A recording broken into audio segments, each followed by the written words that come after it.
I walked into my apartment from the grocery store and was flooded with fear that wasn't there just an hour ago. Here's what I did about it in a matter of 5 minutes and why this fear probably wasn't even mine to begin with. Hi, I'm Lisa. I'm a former athletic trainer, intuitive guide, energy reader, and creator of the Arc of Human Aliveness. How to feel fully abundant and alive in your life. Welcome to my YouTube channel. Today we're going to talk about emotions and embodiment and emotions that get stuck within our body. If you are intuitive, sensitive, or an empath, this video is for you, so follow along. So here is the situation. I went to the grocery store today and I was just having a casual conversation with a friend as I was grocery shopping. We were talking about all things entrepreneurship. We were chatting about finances, about fear of the future, about when money gets low and the thoughts of, should I take on another job, even though my body is telling me, no, it's not the right thing to do, but financially it might set me up. We were really getting into it with someone who is in the middle of entrepreneurship. And as we wrapped up our conversation and I came home, I felt this energy of fear flood into my body. And my dog felt it too. Dogs are emotional regulators. My dog felt it radiating off of me because as we stepped to get onto the elevator, a gentleman stepped off and my dog barked at him and growled at him. And the poor gentleman was not expecting that. I wasn't expecting that, but Dax was feeling this energy of fear, and he just assumed that the gentleman was the cause of the fear. Now, poor guy. But anyways, now, I don't believe in any sort of coincidence. I believe that we are always end up being, whether we want to or not, in the right place or wrong place at a specific time. So I believe that this fear, emotion, energy that I was feeling, that my dog was feeling, like attracts like.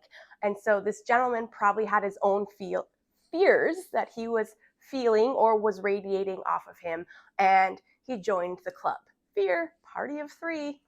And here's why this matters, because I had already set my energetic boundaries for the day. I'm a very intuitive, I'm an empath, I'm sensitive to external energies. So I make sure that I am tight on my, let's call it energetic hygiene. What is only for my highest and best may enter my energetic space, my energetic bubble. Well, here's the thing. Our fields, our energetic fields, doesn't keep out what we're ready to bring up and move, or what may not even be ours to hold on to. It's bringing it up for a reason so we can move it outside of our body, outside of our energetic field, give it back to its original sender if it is for their highest good. And it doesn't want us to hold on to things that are not serving us. So actually, this conversation with my friend, she was the activator, and the catalyst was me feeling this fear that all of a sudden popped up in my body because it was saying, hey, I no longer want to be here. It's not for your highest and best. So let's move this energy through. So emotions, break that word down, it's called energy in motion. So emotions are just energy. And especially for women, we ebb and flow with emotions and with energy all day long. Some highs, some lows. And according to Chinese medicine, many of these emotions are attached to different organs. So fear, what I was feeling, lives within the kidneys. Anger lives in the liver. Guilt lives in the stomach. Grief lives in the lungs, just to name a few. And so what happens is if we suppress these emotions, if we ignore these emotions, think of like a pebble being dropped in a bucket and it just stays there. And then the same emotion comes up again, becomes a pebble, dropped in the bucket, and it stays there. And then all of a sudden that bucket is full and the body can no longer hold the weight of that. So what this causes in the body is it breaks. It either causes some sort of physical ailment or some sort of dis-ease in the body, because the body can no longer hold the conglomeration of energy of that emotion. Okay, so I'm going to walk you through the 5-minute practice that I did to move this fear out of my body, out of my energy field, and you can do this too. Because I want to remind everyone that healing, energy work, growth, it doesn't have to be super intense or super painful. It just requires us maybe like 5 minutes on our couch connecting with our body. So first step is you have to recognize the emotion. You have to be able to step outside of yourself a little bit and say, oh my gosh, I am experiencing fear, shame, anger, insecurity. Name the emotion. One of the biggest steps is naming the emotion, recognizing what you're experiencing. Then I like to find a comfortable spot. Sometimes I can do this walking as well, but I do embodiment work all the time. But I think it's easiest if you find a comfortable spot, get grounded, feet on the floor or sitting crisscross applesauce, take a deep grounding breath, and then ask yourself, where is this emotion located in my body? And then just be silent. Let a thought, a vision, a voice, a knowing, a sensation pull you to where that emotion is located in your body. So this fear was located in 3 spots in my body. It was in my throat, there was a little bit in my heart, and then there's a little bit in my pelvis. And so they each revealed themselves to me one by one, not all at once. And most of the time, an emotion just wants to be witnessed.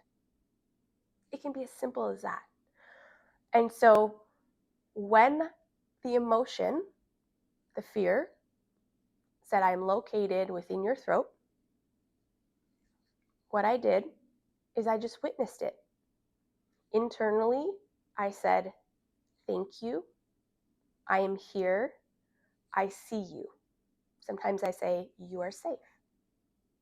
And then I offer that emotion love and gratitude. I tap into my heart and I just imagine all this love and all this gratitude going up to my throat and to that emotion of fear.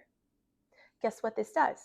This then transmutes that emotion into love and gratitude, because the law of conservation of energy says that energy can never be created nor destroyed, only change forms.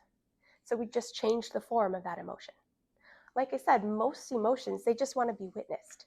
Now, sometimes the witnessing takes a little bit longer, and it just needs to be witnessed more over time.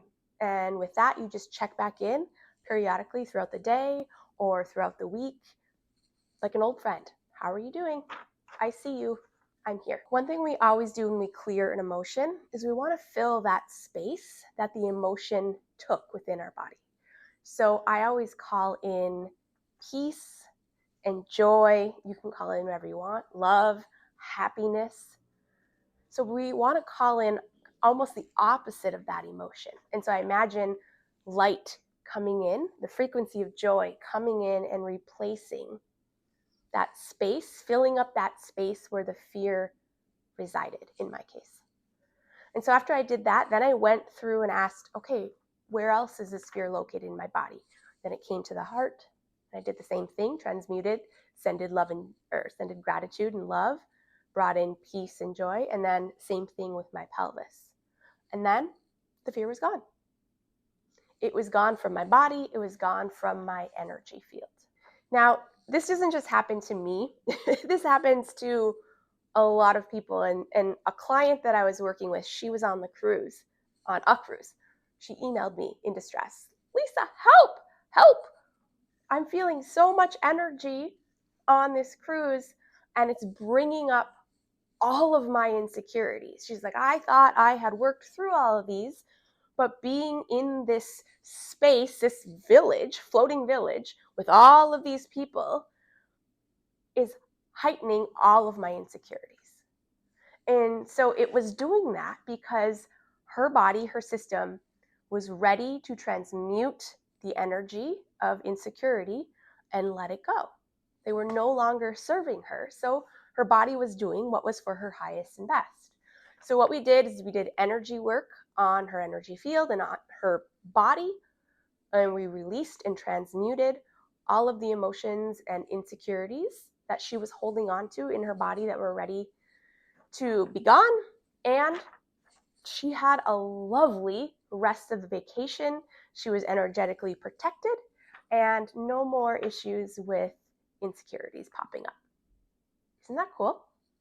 That's the power of energy work and embodiment, when we can recognize what's happening within our body and the importance of it. As I said before, this video is for intuitives, empaths, sensitive people, anyone who's ever felt like they've been too much, too big, they feel too much. But here's the thing, your sensitivity is such a beautiful gift. It's such a gift. What you still need is this skill of embodiment and transmuting these energies so they're not impacting you throughout your entire day. With embodiment, you start to understand what are your emotions, what are someone else's emotions, what is for you to transmute and send off, what is for you to feel, what is for you to say, nope, not mine, give it back to sender. That's the power and the importance of embodiment. And then you get to start to recognize your own frequency, your own homeostasis, and your own energy, and what feels the best within you. And you quickly recognize what is not yours to hold on to anymore. Because those of us that are empathic, those of us that are intuitive and sensitive, we are holding on to a lot of energy. And a lot of it is not ours.